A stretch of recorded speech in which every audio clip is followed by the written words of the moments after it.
시작하겠습니다. 좋습니다. 2015 개정 교육과정 이어가고 있습니다. 자, 그래서 이제 교수학습의 측면에서 여기를 보게 되면은 핵심 개념의 이해가 당연히 중요하죠. 왜냐하면 우리가 핵심 개념을 중요시했기 때문에 그것을 활용할 수 있도록 강조하고 있습니다. 그렇죠? 그러니까 전이할 수 있도록 한다. 그런 측면에서 이제 전이 이론을 우리가 다시 한번 살펴보게 될 거예요. 그리고 우리가 가르칠 때는 뭐에 따라서 발달 단계에 따라서 체계적으로 수업합니다. 그러니까 계열성도 그게 나온 게 아니고 이 발달 단계에 따라서 계속성과 계열성을 염두에 두고 가르쳐야 된다. 이것을 계속 강조하고 있었던 것이죠. 계속성이라고 하는 것은 그만큼 중요하게 가르칠 만한 가치가 있는 것들을 반복해서 가르치는 거예요. 그렇죠? 그래서 이것을 계속해서 공통적으로 반복해서 가르친다는 것이 계속성이 되는 것이고, 그리고 계열성이 아니고 계열성은 점점 넓게 점점 깊게 가르치는데 애들의 발달 단계에 따라서 가르치는 것이고, 이 여기에서 이제 우리가 쭉 이 단계들이 잘 연결될 수 있도록 연계해서 가르쳐야 된다. 이렇게 하면 뭐가 되는 거예요? 수직적 연계성이 되는 거예요. 즉 끝나는 시점과 시작하는 시점이 맞아 떨어져야 된다는 얘기죠. 우리가 1학년 1학기에 여기까지 배웠어. 그러면 1학년 2학기에 시작하는 시점이 여기여야지 여기랑 여기 간극이 너무 크면 어떻게 되는 거예요? 애들이 너무 어렵게 느끼는 거죠. 그러므로 여기가 조정될 수 있도록 하는 것이 중요하다는 관점이 이제 나오게 됐던 것이고요. 그리고 이런 부분들을 잊지 마셔야 됩니다. 생활과 관련되게 가르쳐야 된다. 그 경험과 관련되게 가르치기 위해서 생활과 접한 경험이나 지식이나 연결된 그러한 의미 있는 지식으로 구성되게 수업을 설계해야 된다. 그래서 우리가 과제의 특성도 어때요? 실생활 맥락에. 실생활 맥락이라고 하는 것은 우리가 그냥 하나의 지식으로 해결이 되는 문제들이더라? 아니더라. 그러므로 충분히 복잡하게 실생활 맥락적인 과제, 그러한 교수 방법과 그러한 문제들을 제기해서 쓸 수 있도록 하는 것이 중요하다. 이렇게 볼 수 있겠습니다. 자, 더불어서 융합적인 사고를 지도하기 위해서 교사는 어떻게 해야 돼요? 각각 핵심 개념을 중심으로 공통성, 관련성을 가지는 지식들을 서로 연결해야 돼요. 그렇죠? 교과 내에서도 우리가 1, 2월에 교과 내에서 영역과는 연결을 했는데 교과과는 잘 하지 않아서 왜냐면 선생님이 헷갈리실 수 있어서 마치 지금 이 수업을 진행하면서 교육 과정 나왔다가 평가 나왔다가 행정 나왔다가 조금 선생님들이 어려우실 수 있어요. 좀 어렵게 느끼실 수 있어요. 공부가 완전히 잘 되지 않아서 어렵게 느끼실 수 있는데 3, 4월은 이러한 것들을 지향하고 있습니다. 그래서 이러하게 교과 간에서도 내용들이 연결될 수 있도록 교과 내 교과 간이 연결될 수 있도록 교수 학습 계획을 만드는 것이 이 교사 입장에서 굉장히 중요한 덕목으로 2015 개정 교육과에서 강조하고 있고, 이러한 측면은 지금 바뀌고자 하는 2022에서도 계속 연결되고 있다라고 생각하시면 됩니다. 자, 그리고 역시나 우리가 교사 측면의 주체성뿐 아니라 누구에게? 학생 측면에게 주체성을 줬죠. 학생 참여 수업을 활성화해서 학생 참여형 활동형 수업의 활성화, 그쵸? 그리고 학생이 주도적으로 나가는 토의 토론 학습 활성화 아주 중요하다고 볼 수 있습니다. 이 두 가지가 중요한 흐름이고요. 그래서 이미 이게 자체가 뭐예요? 대주제로 나왔죠. 토의 토론식 수업의 활성화 방안으로 이거 자체가 이제 제주제로 나올 만큼 이 각각 굉장히 중요하게 보여지고 있고요. 사실상 이러한 부분들을 지금 계속 교육 과정 내에서 물어보고 있다라고도 볼 수 있습니다. 그렇죠? 자, 그리고 우리 안에서 지금 2015에서는 개별화 학습을 강조했습니다. 개별화 학습을. 그리고 지금 2022로 가게 되면 개별화를 넘어서 어디로 가게 되는 거예요? 맞춤형 교육이라는 것까지 갑니다. 이 개별화 학습은 뭐냐면 우리가 추구하고자 하는 교육 목표는 동일해요. 다 애들의 성취 기준, 성취 목표를 달성시키는 게 교육의 목표예요. 근데 애들마다 적성도 다르고 능력도 다르고 애들의 어때요? 선호되는 학습 습관이나 인지 양식도 다르고 출발점 행동도 달라요. 출발점 행동! 그것을 우리가 알아보는 게 무슨 평가? 진단평가. 그렇죠. 바로 그거예요. 그것도 다 달라. 그래서 애들의 수준과 능력에 맞춰서 교육 과정을 우리 또 동일한 교육 목표를 창행할 때 각기 다른 방식이나 다른 수준에서부터 시작하자가 되는 거예요. 그게 뭐다? 개별화 학습이에요. 그게 개별화 학습. 그래서 애들의 다 다른 선행 학습 정도, 지식 수준, 능력, 학습 선호도, 동기, 뭐 학습 양식도 들어갈 수 있어요. 이 모든 것들에 따라서 다 다른 방식으로 학습 경험을 제공해 주자가 되는 것이고, 2022 거 살짝 당겨서 보면 맞춤형 교육은, 맞춤형 학습은 뭘 얘기하느냐? 어떻게 되는 거예요? 이제는 교육 목표도 달라져요. 어떤 애는 과학자를 향해서, 어떤 애는 코딩 전문가를 향해서, 어떤 애는 비즈니스를 향해서, 어떤 애는 교사를 향해서 다 다르게 간다는 거예요.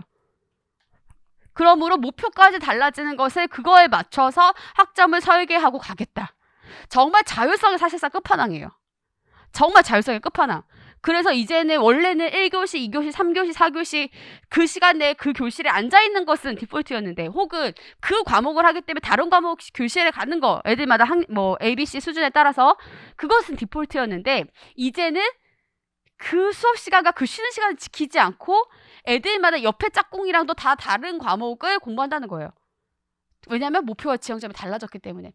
근데 이제 제가 고교학점제를 지금 그렇게까지 강조하지 않는 이유는 안철수 님의 교육공학이 고교학점제 전면 폐지였고 수시 전면 폐지고 하기 때문에 사실 좀 이제 지켜봐야지 되긴 해요. 고교학점제의 명맥을 아예 없앨 수는 없을 거예요. 아마 2022 초안 이미 나왔기 때문에 아예 없앨 수는 없지만, 마치 자유학기제처럼 약간 명맥이 유지되고 사실상 과거로 회귀하게 될 가능성도 상당히 있어 보여요. 인수위원장까지 맡았기 때문에. 그래서 그 부분은 좀 지켜보겠지만, 어쨌든 본래 2022에서 강조했던 것은 그것이다. 이 정도를 이해해 주시면 되겠고, 그러니까 개별화가 정말 극으로 지금 이루어지고 있는 것이죠. 그러면 진짜 이쯤 되면은 애들이 주도성을 갖지 않으면 그 교육과정 망할 수밖에 없어요. 그쵸? 애가 학교에 다른 수업들을 안 갔는데 옛날에 야 32번 어디 가 있어 지금 이렇게 해서 잡아왔잖아요. 근데 지금은 라떼는 40몇 번까지 한 교실에 있었어요. 자, 선생님 때는 17번까지 있나요? 그런데 지금은 어느 애들이 어디 가서 선생님 다 관할을 하기가 어려워요. 심지어는 어떠한 소규모의 학점을 듣는 소규모 학생들만 듣는 수업이 생긴다, 신청을 해서. 근데 이 학교에서 그거를 열어줄 수가 없어요. 인원이 안 차니까. 그럼 어떻게 해요? 클러스터로 묶어가지고 바깥으로 나가잖아요. 학교 안에 없을 수도 있어요. 그러니까 맞출 수가 없어요. 그렇죠? 그러니까 정말 주도적인 인재를 길러내지 않으면 안 되는 거죠. 될까? 폐지가 답이. 그만 말하죠. 네, 방향성은 맞는데 아직 조금. 네, 좋습니다. 자, 말하자. 네, 자, 협동학습의 경험이 너무 중요합니다. 말한 것처럼 너무나 문제가 복잡다단하기 때문에 혼자서는 절대 할 수가 없어요. 그리고 공동체 역량 같이 해결해야 되고, 그리고 서로의 관점을 우리가 들어주고 하지 않으면 이 갈등이 해소가 안 돼요. 갈수록 양극화가 심해지기 때문에 다양한 이유에서 협동학습이 지금 강조될 수밖에 없습니다. 협동학습 소집단으로 구성된 학생들이 공동과제를 수행하려고, 그러니까 소집단이고 공동과제를 하고 함께 활동하면서 이 학습 목표에 도달하는. 근데 이때 학생 주도적이죠. 교사가 옆에서 도와주는 보조적인 역할을 해도 교사가 리딩하는 건 아니에요. 그래서 학생 주도적인 교사학습 방법이라고 보죠. 물론 교사가 리딩해야 합니다. 그렇지만 이제 이렇게 얘기를 합니다. 이 정의를 달달 외우실 필요가 없어요. 이 감각으로 받아보시면 돼요. 이것의 명칭은 이렇게 물어보지 않아요. 알겠죠? 자, 글을 통해서 뭘 할 수 있느냐? 인지적 성장을 촉발할 수 있다. 왜냐하면 애들이 다 인지 능력이 똑같아요? 달라요? 같은 상황에 대해서 생각하는 방식이 또 다 달라요. 그거를 들어보고 왔다 갔다 상호 교환을 하는 것 자체가 인지적 불평형이 유발되면서 다시 인지평형. 이거 누구 관점이에요? 삐아제 관점이에요. 그리고 그래서 삐아제도 개인적인 인지 성장을 개인적 구성주의라고 얘기하긴 했지만 또래와의 협력 과정을 굉장히 중요하게 생각을 했어요. 그 상호작용 속에서 인지적 불평이 유발될 수 있어서 그게 인지적 발달의 근간이 된다고 봤기 때문에. 자, 지금 막 다양한 이론들이 나오니까 어렵죠, 선생님들? 그렇지만 선생님들 요 부분이 좀 어려우시면 우리 인강 선생님들도 직강 선생님들 지금 요 부분 다시 들으실 수 있잖아요. 제공되니까, 배수가 남으니까 이 쭉 끝까지 다 들으신 다음에 3, 4월을 쭉 들으신 다음에 다시 돌아오시거나 앞에 4과목을 들으신 다음에 다시 한번 돌아와서 여기를 들어보세요. 그럼 들리는 게 또 다르실 거예요. 아시겠죠? 그리고 이런 방식으로 교육학 문제는 구성이 됩니다. 이 한 주제를 두고 4가지 영역이 같이 유기적으로 연결이 되기 때문에 지금 이 이해를 하시려고 노력하시는 것 자체가 엄청 중요한 과정이라고 생각하시면서 조금 어렵고 버거워도 따라오시면 좋겠어요. 됐죠? 자, 그리고 나서 협력적 문제 해결력, 공동과제를 해결하고 같이 격려하고 도우면서 어떤 상호작용? 다 좋은 상호작용이 아니에요. 긍정적 상호작용이 따로 있죠. 이것은 근데 굉장히 긍정적 상호작용을 보는 것이고 그 과제 안에서 직접적으로 여러 관계와 과정을 체험하면 사회적 기능이 발달한다.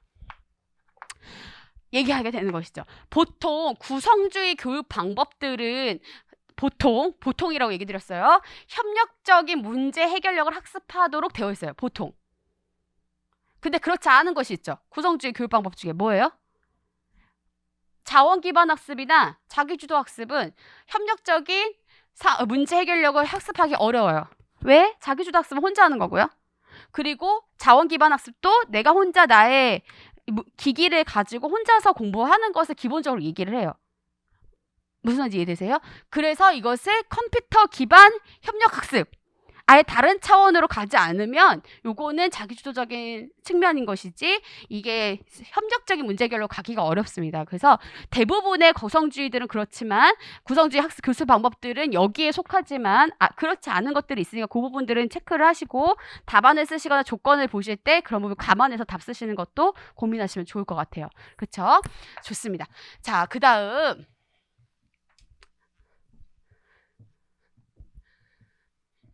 자, 공부를 할 때 지식만 주는 것이 아니라 그것을 적용할 수 있는 기회를 줘야 된다라고 얘기를 합니다. 그래야지 이게 실제적 맥락에 쓰이고 어떻게 활용되는지 보겠죠.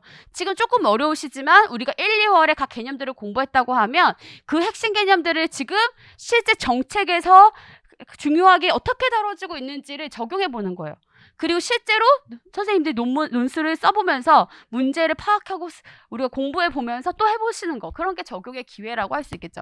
그러면 암기하는 수준을 벗어나. 그러니까 선생님들 보세요. 가르칠 때도 암기하는 수준을 벗어나야 된다라고 명시를 하는데 교사들에게 암기하는 수준에서 쓰는 문제를 내지 않겠죠, 이제는. 그게 맞죠. 무슨 말인지 이해되시죠? 그래서 암기하는 수준 벗어나. 그럼 어디까지 가야 돼? 다양한 방법을 활용해서 대신 뭐는 기억하면서 문제와 조건을 적용해서 다양한 방법을 활용하는 것이죠. 이거는 선생님들이 논술하실 때도 마찬가지지만 애들도 마찬가지예요. 여러 가지 조건과 문제 안에서 다양한 방법들을 낼 수 있는 거예요. 그래서 똑같은 주제에 똑같은 조건이 중요해져도 애들이 나오는 프로젝트 3번은 다 다른 거예요. 그쵸? 다양한 방법을 활용해서 탐구하는 방법. 그러다 보면 애들이 개념과 원리를 습득할 수 있고 발견학습 할 수 있게 된다라는 것으로 우리가 연결 지어볼 수가 있겠죠. 그리고 그 안에서 메타인지 중요합니다. 교육심리에서 놓칠 수 없는 메타인지 뭐예요? 다 해볼까요? 시작! 굿잡! 네. 자, 오늘 새로 오신 선생님들 조금 당황하실 수 있겠지만, 우리가 이렇게 메타인지를 다 외워버렸습니다. 인지의 인지, 인지 대한 인지, 메타인지. 인지 대한 인지가 메타인지예요. 이게 그냥 정의예요. 네. 그래서 내가 인지하고 있는지에 대해서 계획 점검 평가 할 수 있도록 도와주는 인지에 대한 인지가 뭐다? 메타인지를 갖도록 하는 것이다. 그렇게 하게 됨으로써 자기가 애들이 확인, 점검, 평가, 계획, 점검, 평가 이 과정을 통해 충분히 이것을 연습하고 자신의 학습 활동을 개선해서 나아가게 된다. 그러면 어떻게 될까? 자기주도적 학습자가 되는 거예요. 그렇죠? 우리는 그렇게 키워낸다고 말씀드렸어요. 왜? 지금 우린 평생 학습 사회로 나아가지 않으면, 즉 아이가 자기주도적인 학습자가 되지 않으면 전혀 해결할 수 없는 엄청난 급변한 시대에 살고 있기 때문에 그렇습니다. 그리고 그를 통해서 자기주도적인 학습도 같은 맥락에서 필요해지는 것이죠. 애들의 경험과 지식을 고려해가지고 기존에 가지고 있는 수업을 설계하고 그 과정에서 애들이 주도적으로 갈 수 있게 학생 주체성을 가지고 갈 수 있게 도와주는 것이 중요한 것이고, 그리고 이제 이 특별보충학습 자체가 모두를 위한 교육으로 2022에서 나타나게 되는데, 학업 성취 수준에서 도달하지 못한 학생들은 학업 결손을 보충할 수 있도록 특별 보충 수업이라는 키워드를 기억해 주십시오. 특별 보충 수업을 실시하도록 하고 있습니다. 다양한 방식으로. 그래서 이 과거에 규준지향 평가는 정규 분포를 가정하죠. 그렇죠? 그래서 잘하는 애부터 못하는 애까지 줄 서해오기가 중요합니다. 지금의 성취평가제나 중거지향평가는 이 가운데를 축으로 봤을 때 우리가 대부분이 목표에 달성하고 있는 우측으로 치우친 무슨 편포? 부쩍 펴 잘하셨어요. 그것을 지향하고 있습니다. 모든 학생들이 여기에 가기를 원한단 말이에요. 여기 목표 수준을 달성하기를. 그쵸? 그렇기 때문에 여기에 못 나오는 아이들이 있다면 얘들을 어떻게 해서든 여기를 끌어올려서 일로 갈 수 있도록 하는 것이 교육의 중요한 목표가 되는 겁니다. 그 방법의 하나로 특별 보충 수업을 잡고 있는 것이죠. 그쵸? 좋습니다. 좋아요. 자, 평가하겠습니다. 결국 우리 교육의 목표는 학생의 성장 촉진입니다. 성장 촉진. 성장과 발달을 촉진하는 것이 교육의 중요한 목표예요. 그렇죠? 자, 그래서 이 평가 또한 성장을 촉진하는 방향으로 돼야 된다는 거예요. 학습을 돕고 학생 스스로 자기 학습 과정을 점검하고 개선할 수 있도록. 이게 사실은 무슨적인 관점일까요? 교육에 대한, 평가에 대한 총 말고 형성적인 관점이에요.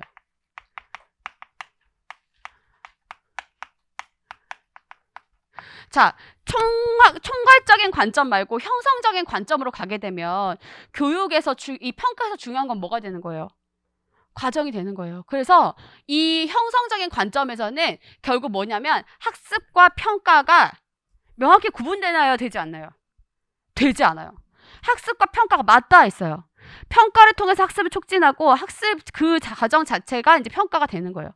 그래서 평가를 통해서 성장하게 되는 거예요. 우리가 정말 형성평가를 제가 선생님들에게 드리면 제가 선생님 점수가 몇 점인지 내가 세봐야지 이거 하는 거예요? 아니에요.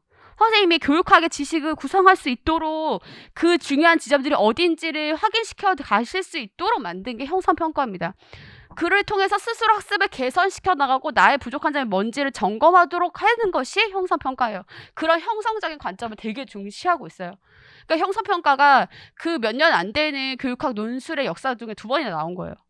예, 아주 중요한 관점이라고 볼 수 있겠죠. 그러면 애들이 자기 목표에 도달 정도로 확인할 수 있고 평가 정보를 교사, 학생, 학부모에게 제공하게 되면 이 교사가 그 추후에 노력이나 의사결정에 도움이 된다. 즉 수업 개선에 도움을 받을 수 있고 결국은 궁극적으로 교수 학습의 질 개선과 학습 촉진으로 이어질 수 있게 된다는 것이죠.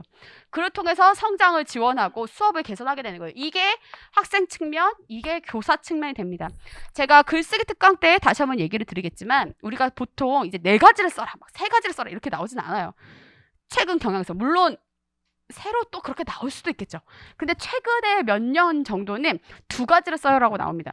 2가지를 3가지를 쓰라고 하든 3가지를 쓰라고 하든 선생님이 또 기억하실 것은 이놈이 이놈이고 이놈이 이놈처럼 쓰시면 안 된다는 거예요. 선생님이 3개로 구분해도 그건 하나로밖에 쳐주지를 않아요. 즉 1번과 2번이 명확하게 2가지가 1개, 2개, 첫째, 둘째가 명확하게 구분되게 쓰셔야 됩니다. 그러려면 준거가 있어야 돼요. 하나, 예를 들어 교사 측면, 하나 학생 측면, 하나는 교육 과정 측면, 하나는 평가 측면, 혹은 하나는 방법 측면. 무슨 말인지 느낌 오세요? 예, 혹은 하나는 실행의 측면, 하나는 개발의 측면. 이런 식으로 뭔가 물어보는 것이 있을 때 명확하게 구분되게 쓰시는 것이 중요하다. 무슨 말인지 아시겠죠? 예, 그놈이 그놈처럼 쓰면 하나밖에 안 된다는 거 꼭 기억하시기 바라고요. 자, 그래서 이렇게 하기 위해서 우리가 진형총을 쓴다는 거예요. 그래서 우리가 여기가 이제 나오기가 조금 지금은 원래 총괄평가였기 때문에 새로운 관점에서 여기가 이제 2번 나오고 그래서 여기가 이제 나왔다 볼 수 있게 되는 것이죠. 애들이 이제 진단평가를 하면 얘가 도달에 필요한 내용과 기능이 뭔지 확인하고 애들이 무슨 지점 출발점을 확인하기 때문에 수업 계획을 맞춰 짤 수 있게 되는 것이고, 그렇죠? 형성평가를 보게 되면 애들이 지금 어디까지 왔지? 이걸 확인함으로써 다음 목표나 다음 시간에 수업 개선으로 갈 수 있고 어떤 과제나 어떤 것을 쓰면 좋을지 명확하게 할 수 있고 난이도를 설정할 수 있고 할 수 있게 되는 것이죠. 자, 총괄평가도 이렇게 되는데 또 하나의 지점은 만약에 총괄평가 다시 나온다? 그러면 총괄평가 결과의 활용 측면에서 우리가 볼 수 있어요. 과거에는 얘가 여기까지 A여까지만 갔다면 지금은 하나 더 해서 어떻게 가야 돼? 이것이 추후 진단평가 자료로 활용될 수 있다. 즉 만약에 선생님이 이제 3학년 담임을 했어요. 혹은 3학년 담당하게 됐어요. 애들의 성취도를 진단평가하고 싶은데 그럴 겨를이 없어. 그럼 어떻게 쓸 수 있어요? 2학년 기말평가 자료를 통해서 쓸 수 있어요. 그렇죠. 그걸 형성적 장점으로 활용할 수 있다라는 것까지 기억하고 가시면 되겠습니다. 그리고 선생님들이 학교 가시면 전 선생님들에게 이런 거 요구하고 싶어요.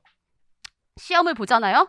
시험을 보고 난 다음에 보통 그 시험에 대한 풀이를 해주시는 선생님들이 라떼는 없었어요. 근데 선생님은 꼭 시험에 대한 풀이를 해주세요. 어떤 것이 답이고 어떤 것이 오답인지, 그리고 이게 왜 정답이게 왜 오답인지를 얘기해 주셔야 그 총괄평가가 아닌 형성적인 관점에서 활용되게 되는 것이고, 그래야 애들도 인지적인 성장이 이루어집니다. 자, 선생님들 또 에듀 선생님들은 그렇게 열심히 공부했음에도 불구하고 3월에 나오시면 하얗게 되어 있는 뇌를 발견하게 되실 거예요. 그렇죠? 예. 성인일지라도 그런데 애들도 시험 지나면 다 까먹어요. 그런데 그걸 한번 다져준다? 그럼 다시 거기에 물을 부어주는 건 똑같아요. 그러면 거기서 지식이 다시 살아날 수 있거든요. 그 일을 꼭 해주시기 바랍니다. 자, 좋아요. 자, 평가의 기준, 평가가 일관적이겠죠? 뭐랑 연결돼야 돼? 성취 기준, 목표 연결돼야 됩니다. 그쵸? 아주 중요하고요.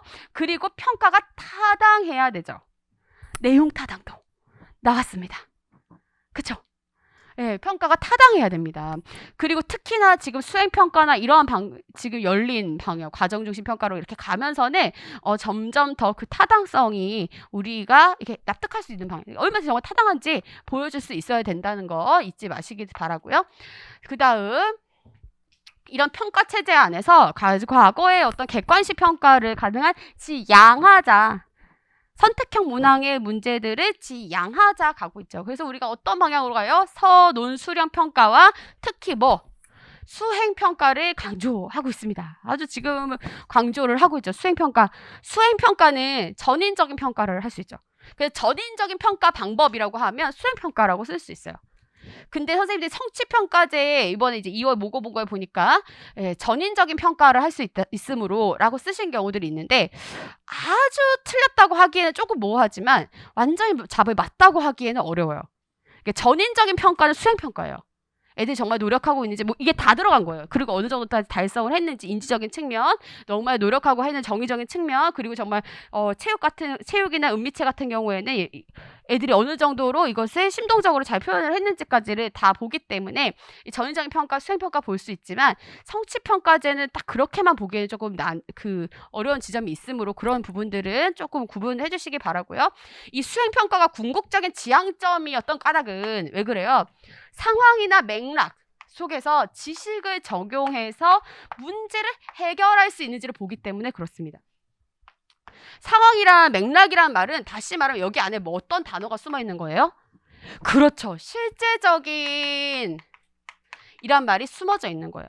실제적인. 그냥 지식체계의 종이로만 있는 그런 것이 아니라 실제적 삶에서 어떻게 쓰이는지에 대한 그 지식 활용과 적용 수준을 보겠다는 것이죠. 그리고 유의미하고 도전적인 흥미 유발이 잘 되겠죠. 왜? 애들의 주관자만 뭐예요? 켈러와 ARCS예요. 주관자만 여기서 뭐예요? 관련성이에요. 관련성. 자기와 관련성이 있는 거예요. 실제적 맥락이라는 것. 그래서 흥미가 생겨요. 여기 ARCS 뭐에 대한 얘기였죠? 학습자의 학습 동기 유발과 유지를 위한 전략들이에요. 그러려면 주관자만 주의, 관련성, 자신감, 만족을 줄 수 있는 학습을 해야 된다는 얘기죠. 자, 그쵸. 아무 데서나 막 들어옵니다, 선생님들. 네, 그렇게 하기 위해서 이 수행평가가 연결된다라고 보실 수 있는 것이고요. 실생활이 들어가게 되면 이렇게 가능하고, 그리고 실생활적인 것들은 어때요? 딱 이 과목에서만 나오는 게 아니에요. 그래서 간학문적이다 라고 얘기를 하는 것이죠. 사실은 간을 넘어서 탈까지 가는 거예요. 궁극적으로 탈학문까지 가는 것이고, 다차원적이다 여러 가지 차원의 것들이 다 고려되게 되는 것이고, 그런 것들을 볼 수 있어서 이것이 또 우리가 전인적이라고 얘기할 수 있죠. 여기도 마찬가지 이게 전인적인 평가로 연결이 됩니다. 글씨를 전인적. 그쵸. 전인권 아니고 전인적. 너무 재밌죠? 됐어요. 자, 그렇게 하게 되면 이런 정의적인 특성도 평가할 수 있어서 전인적인 성장을 이룰 수 있고, 이 실생활과 유사한 실제적 맥락, 그러니까 정말 실제 상황은 아니지만, 굉장히 실제적인 상황에서 이게 무슨 말이냐면, 우리가 예를 들어서 성불평등을 해결할 수 있는 방안을 적어라. 그 방안들을 마련해봐라. 근데 그거 실제로 정책 입안되진 않아요. 그렇죠? 그렇지만 굉장히 실제적 맥락은 있는 것이죠. 그런 의미를 얘기하는 것입니다. 그래서 그렇게 볼 수 있겠고, 암기 위주의 교육보다 당연히 고등사고 능력, 고등사고 기능, 협력적 문제 해결력을 중시한다. 자, 고등사고 기능 한번 인출해 봅시다. 어떤 것들이 여기 속해요? 통찰력 좋고요. 창의성, 문제 해결력, 더 나아가서 협력적 문제 해결력, 이런 것들이 고차원적인 사고 능력이라고 볼 수 있습니다. 종합적 사고 능력, 비판력, 이런 거 다 여기 포함될 수 있습니다. 그쵸? 그 결과뿐 아니라 결과에 도달하게 된 과정을 평가, 과정 중심 평가로 연결되게 되죠. 그쵸? 그리고 애들이 스스로 변화, 성장을 확인하도록 하기 때문에 자기 평가와 동료 평가들을 같이 여기에 넣게 됩니다. 그쵸? 자, 그래서 이제 제가 평가, 아까 과정, 방법, 평가 이렇게 연결되는 거 무모모 일체와 교수 평가 일체와 같이 연결되고 있는 거예요. 그래서 이때 빡 메인이 돼야 되는 게 누구라고요? 성취 기준을 고려해서 그것을 활용한 평가를 해야 된다. 그래야 일관성 있게 교수 학습, 교수 평이 이루어지고 그거에 대한 기까지 갈 수 있게 되는 것이죠. 그 성취 기준을 근거하되 학생이 배운 것에 대한 것만, 교육 과정 밖의 평가는 하지 말아야 돼. 학교에서 배운 것에 대해서만 평가해야 된다. 이거 뭘로 선생님들 기억하시면 좋을까요? 우와, 이거 맞출 줄 몰랐어. 이거 타당도에서 생각해야 되는 거거든요. 타당도에서 뭐? 교수 타당도예요. 어렵죠? 잊지 마세요, 선생님들. 우리가 타당도에서 많이 나왔는데 이 부분이 안 나왔어요. 구체적으로 이것은 우리가 평가를 함에 있어서 교사가 수업에서 가르치지 않은 것을 평가로 내면 안 된다는 거예요. 교수 타당도. 지금 어떠냐면 지금 수시를 전면 폐지하고 수능으로만 선발하는 체제. 약 20%의 굉장히 그 소외계층을 제외하고는 다 수능으로 뽑겠다라는 입시 전략 제도를 사실상 안철수 전 후보가 공약으로 내세웠었어요. 그리고 윤석열 당선인은 교육 정책이 없었어요. 예, 거의 관심 밖이야, 관심 밖. 예. 그리고 지나치게 이재명 후보는 너무 또 급진적이었어요. 그랬었는데 어쨌든 지금 했기 때문에 여기가 어떻게 바뀔지는 잘 몰라요. 그래서 수행평가나 과정중심 평가보다 오히려 이렇게 수능으로 간다고 결국 상대평가가 다시 돌아가는 거잖아요. 그런다고 했을 때는 좀 이런 부분들이 강조될 수 있습니다. 수업에서 다루지거나 뭐 평가를 할 때 교수 타당도를 벗어나지 말아야 된다는 지점, 이런 부분들 볼 수 있겠습니다. 그러니까 결국은 수능 100% 내면 뭐가 없어지는 거예요? 수시 전면 폐지예요. 네, 수시 전면 폐지가 된다. 이제 그런 흐름이 있고, 대신 뭐 수능을 2번 보자. 뭐 이렇게 지금 얘기를 하고 있거든요. 어떤 일들이 일어날지 진짜 면밀하게 잘 살펴봐야 됩니다. 어떻게 생각하면 그게 더 나을 수도 있어요. 어떻게 생각하면? 왜냐면은 제가 보니까 입시 제도가 복잡할수록 결국은 누구만 승리를 하냐면 그 정보 능력을 가지고 있는 사람들만 성공을 하거든요. 그러니까 단순화시키자는 그 논리도 이해는 됩니다. 더 공정하다. 네, 삼성과도 못 보냈다. 막 이런 거 있잖아요. 그렇긴 한데 아무튼 우리가 지금 방향이랑 굉장히 바뀌기 때문에 잘 면밀히 봐야 되는 부분이죠. 어쨌든 지금 그런 것들이 있다. 그래서 과정중심 평가. 과정을 봐야 된다. 과정중심을 하기 위해서는 뭐예요? 진단평가, 형성평가가 너무 중요했고, 그래서 여기가 계속 빈출됐었던 것이고, 학생 참여 평가로서 구체적으로 자기와 동료 평가 됐던 것이죠. 아주 중요한 부분들이었다고 볼 수 있겠습니다. 네. 그리고 만약에 이제 자기평가나 동료평가가 다시 만약에 나오게 된다면 그 지점에서 구체적인 방안에 대해서 물을 수 있습니다. 자기평가를 어떤 식으로 활용할 수 있을지, 이런 것들까지를 같이 가져가시면 참 좋을 것 같습니다. 그렇죠? 좋고요. 자, 그리고 실험 실습이나 창의적 체험 활동에 대한 평가들도 있다. 뭐 이런 것들은 쭉 읽어보시면 되겠습니다. 자, 여기까지 2015 개정 교육과정이었습니다. 자, 2015 개정 교육과정과 2022에서 바뀌는 부분들이 있습니다. 그것은 이제 신고 대조표, 제가 올려드린 자료 안에 신고 대조표로 보시면 되겠고요.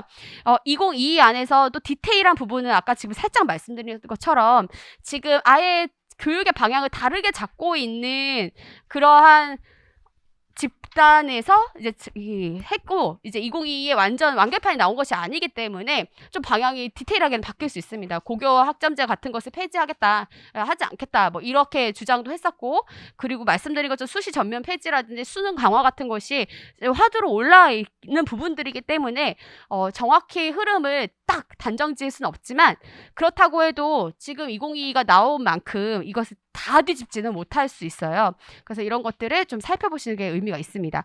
자, 그래서 우리 2015를 그럼에도 불구하고 2022가 나왔음에도 불구하고 지금 현 교육과정이잖아요. 그러니까 2015는 그냥 충만히 잘 아셔야 돼요. 여기 흠뻑 젖어 있어야 됩니다. 이거 보시고 여기서 큰 틀이 아주 많이 바뀌지 않고 개정돼서 가는 과정이기 때문에 여기에 더해서 2021을 살펴보도록 하겠습니다. 수고 많이 하셨습니다.